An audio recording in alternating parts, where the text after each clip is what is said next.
Oi pessoal, vou trazer uma palavra hoje que está no livro de Efésios, Efésios 4, do 25 ao 32. Ela é uma palavra com foco no passo décimo da recuperação de AA. Para quem não conhece, o AA trabalha com 12 passos. Esses 12 passos ajudam ao dependente alcoólico ou dependente químico se libertar desses vícios. E hoje iremos tratar o passo 10, que é: continuemos fazendo o inventário pessoal e quando estamos errados, nós admitimos prontamente. A palavra que eu vou trazer hoje, ela se refere muito a gente renovar a nossa mente, agir de modo diferente, não mais como homens comuns, como estamos habituados, mas nós renovarmos a nossa mente. E para renovar essa mente, a gente precisa conhecer e nos livrar de basicamente 5 pecados. Claro que existem vários outros pecados, mas é basicamente esses 5, que está no livro de Efésios 4, do versículo 25 ao 32. O primeiro pecado está no Efésios 4, 25. Vamos ler.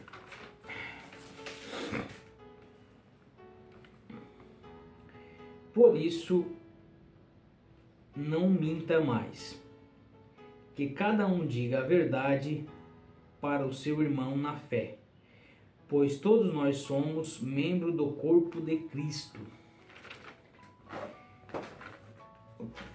O livro de Efésios foi escrito por Paulo para a igreja de Efésios, e esse primeiro pecado está se referindo à mentira. Que a mentira nada mais é do que uma falsa declaração dos fatos. Ela basicamente existe para enganar as outras pessoas. E Paulo nos esclarece que essa mentira, ela corrompe as nossas amizades, os nossos relacionamentos no geral. Por isso que nós temos que renovar a nossa mente para que não haja mais a mentira. E Jesus também nos lembra em Apocalipse 22:15: fora ficam todos os que amam e praticam a mentira. E essa mentira, como eu já falei, ela destrói todo o nosso relacionamento com a igreja, nosso relacionamento com os nossos amigos. Ela corrompe e ela sempre se sobressai, sempre não, ela vai ter um ênfase maior quando você falar uma mentira. E isso vai trazer uma amargura para a pessoa quando ela descobrir que é uma mentira. E nós precisamos o quê? Mudar, reconhecer que nós mentimos e mudar. O primeiro passo é reconhecer que eu menti.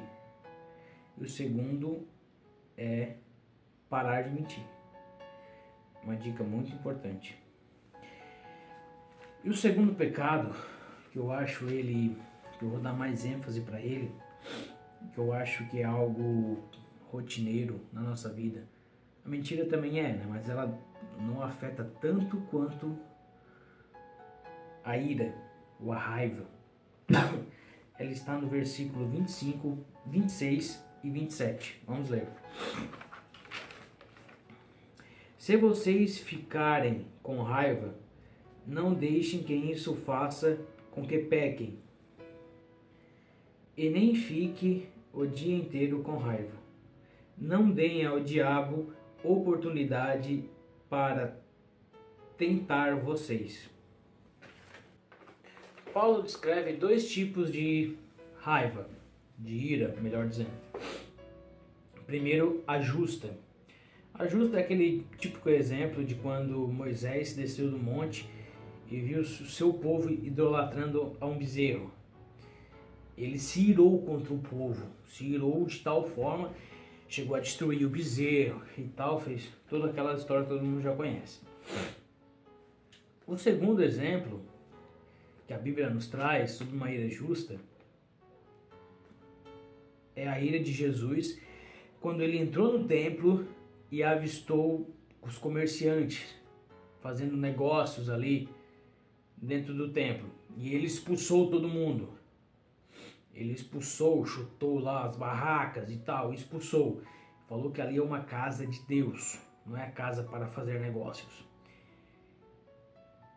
E Jesus disse que se Deus odeia o pecado, o povo dele, nós também temos que odiar. Mas Paulo põe um limite, que no caso é a injusta. Ele põe um limite nessa ira. O primeiro limite é o que nós temos que ter o cuidado de não pecar. Se sentimos a ira, temos que ter o cuidado de não pecar. Não sentir a vingança. Porque esse sentimento de raiva, ela pode, se nós deixamos ela prosperar, ela pode se tornar um sentimento de vingança. Nós sentimos essa vingança, ou praticarmos essa vingança, esse é o limite, não podemos. E o segundo ponto, Paulo fala que é antes que o sol se ponha. Esse não deve durar muito, esse pecado. Você não deve deixar ele fomentar dentro do seu coração. Logo que você sentir, você tem que tentar eliminá-lo. Isso nós vamos trabalhar, como lidar com esse pecado. E não dar lugar ao diabo. Porque você vai sentir o pecado, você vai querer se vingar, você vai querer fazer alguma coisa contra a pessoa, ou você vai descontar em outras pessoas querendo xingar. Então Paulo nos alerta para não dar lugar ao diabo. Outro ponto interessante e que ele pode tirar proveito desse pecado. Tem que tomar muito cuidado com isso. Tirar proveito dessa raiva, dessa ira que você está sentindo. Um exemplo típico, logo no começo da Bíblia, que a gente tem, é quando Caim mata Abel.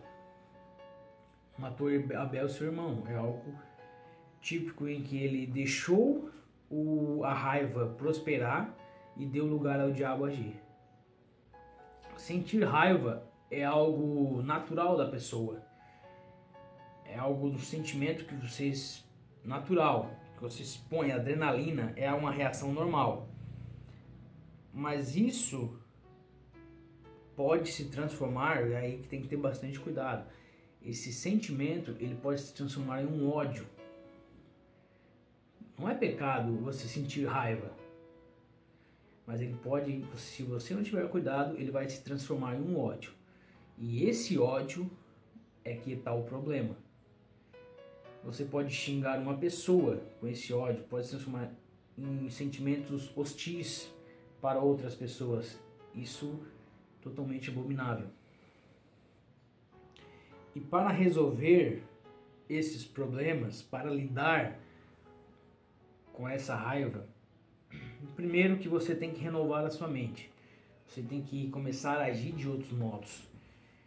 Isso é bastante difícil. Eu particularmente, eu sempre lidou com a raiva assim, orando, meditando, praticando a palavra de Deus. É algo assim sensacional, que funciona comigo.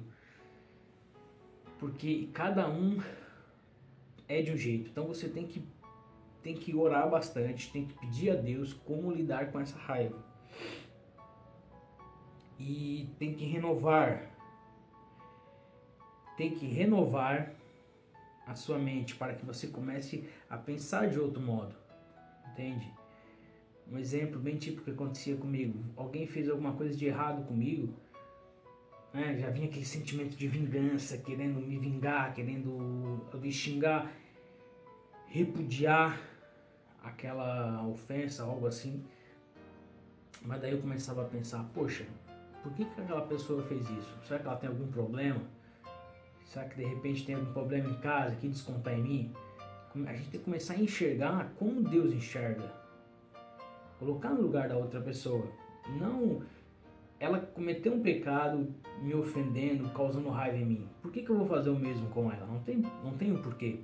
Então a gente tem que pensar de outro modo, tem que começar a viver de outro modo, do modo que Deus quer para com nós. Se deixar esse ódio nos dominar por horas, por dias, o diabo vai começar a tomar conta. Você ficar ali um dia, 2 dias amargurando aquilo, pô, aquela pessoa fez isso por mim, por quê e tal. O diabo vai vir começar a trucular a tua cabeça, vai pensar, poxa, vai lá e resolve a parada com a pessoa. Às vezes a pessoa está com muita raiva de você e ela faz algo para você e você você vai até a pessoa para retribuir aquela raiva. É aí que o diabo começa a agir, começa, ó, mato tá na tua cabeça, tu tem que retribuir, tem que fazer algo do mesmo nível para meio que ficar empatado. É aí que o diabo começa a agir, porque o diabo é o pai